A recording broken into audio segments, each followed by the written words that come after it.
এই ছেলে ভুলেও কোনোদিন শ্বশুরের বাড়ির কাছে কিছু চাইবে না, খাটলা চকি বাক্স, খবরদার নয়।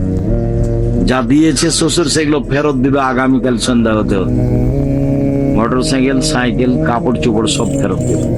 আল্লাহ রাসূল বলছেন, দেওয়া হাত ভালো নেওয়া হাতের চেয়ে। রাসূল সাল্লাল্লাহু আলাইহি সাল্লাম বলেন, প্রত্যেক দিন আকাশ থেকে দুইজন ফেরেশতা নেমে আসেন।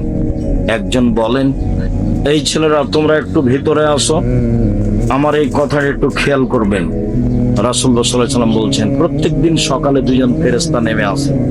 একজন বলেন, আল্লাহ, যে যতটুকু দিল তুমি তার ততটুকু পূর্ণ করে দাও, যে যতটুকু দিল না তুমি তার ততটুকু ধ্বংস করে দাও।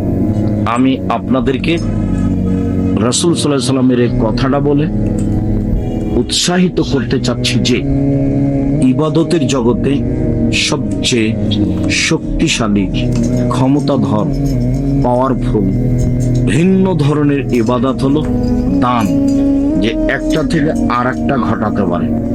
দানই একটা ইবাদত যে আপনার বালা মুসিবত, বিপদ আপদ, সমস্যা সব দূর করতে পারে, অন্য কোনো ইবাদত পারে না।